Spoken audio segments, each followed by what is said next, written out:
Walang NBA player na nakakuha ng respeto di kagaya ni Kawhi Leonard. Kahit na matapos manalo si Kawhi sa kanyang unang Finals MVP, o pagkatapos niyang malaman sa trade drama kasama ang Spurs, hindi kailanman naging spotlight si Kawhi tulad niya ngayon. Gayunpaman, halos wala pa rin kaming alam tungkol kay Kawhi Leonard. Kaya sa videong ito, pag-uusapan ang 5 minutes facts tungkol kay Kawhi Leonard. Binuo ni Kawhi Leonard ang kanyang signature claw hands noong high school.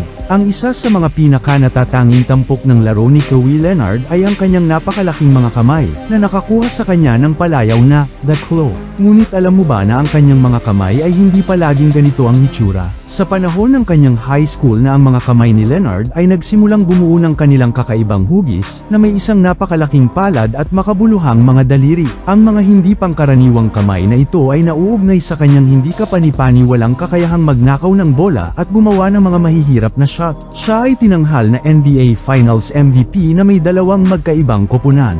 Gumawa ng kasaysayan si Kawhi Leonard sa pagiging NBA Finals MVP sa dalawang magkaibang koponan, ang San Antonio Spurs noong 2014 at ang Toronto Raptors noong ang tagumpay na ito ay nagpapatibay sa kanyang katayuan bilang isa sa mga pinakadominanteng manlalaro sa liga na may kakayahang manguna sa kanyang koponan sa tagumpay sa pinakamalaking entablado. May elite defensive skill set si Kawhi Leonard.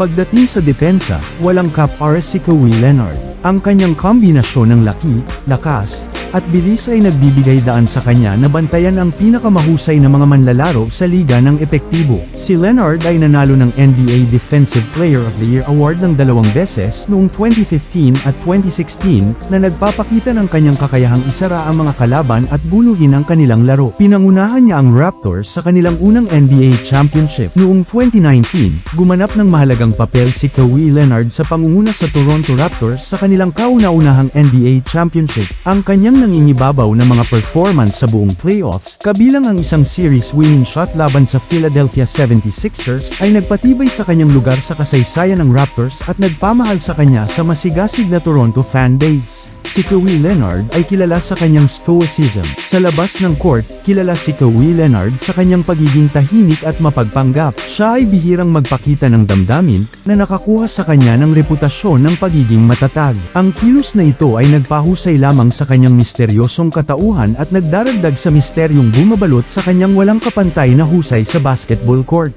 May natatanging tawa si Kawhi Leonard. Isa sa hindi sinasadyang trademark ni Kawhi Leonard ay ang kanyang kakaiba at nakakahawa na pagtawa. Ang kanyang hindi tipikal, malakas na pagtawa ay nakakuha ng atensyon ng mga tagahanga at media, na nagdagdag ng isa pang layer sa kanyang nakakaintriga na katauhan. Siya ay nag-adorno ng maramihang NBA All-Defensive Teams. Ang husay sa pagtatanggol ni Kawhi Leonard ay nakakuha sa kanya ng maraming seleksyon sa NBA All-Defensive Teams. Noong 2021, 5 beses na siyang pinangalanan sa NBA All-Defensive First Team na nagpapakita ng kanyang pagkakapare-pareho at pangingibabaw sa defensive na dulo ng court. May kahanga-hangang playoff scoring average si Kawhi Leonard. Pagdating sa playoff performances, si Kawhi Leonard ang pinakamaliwanag. Ipinagmamalaki niya ang isang kahanga-hangang average na pagmamarka na higit sa 23 puntos bawat laro sa mga playoff matchup, na nagpapakita ng kanyang kakayahang itaas ang kanyang laro kapag ito ang pinakamahalaga at pangunahan ng kanyang koponan sa tagumpay.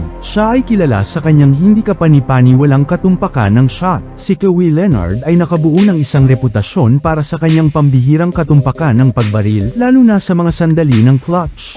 Ang kanyang Kawhi shot laban sa Philadelphia 76ers sa 2019 NBA playoffs ay naging instant classic at lalong nagpatibay sa kanyang katayuan bilang clutch performer. Maaaring hindi ka mabigla, ngunit iba na ang isang sikat na 27 taong gulang na basketball player ay walang anumang social media. Ang totoo ay hindi niya ito kailangan. Anumang bagay na gustong sabihin ni Kawhi Leonard sa mundo ay hahanap siya ng paraan para magawa ito. Kung hindi, mas pinili niyang panatilihing simple at lumayo sa drama. Bagamat minsan ay mahiyain si Kawhi sa camera, palakaibigan siya sa mga taong gusto niyang maging outgoing. Tulad ng karamihan sa mga lalaki sa kanilang 20s, gusto pa rin ni Kawhi na lumabas, magsaya at magangat. Ilan sa mga pinakakilala niyang kaibigan ay sina Lil Wayne, Kendrick Lamar, at YG.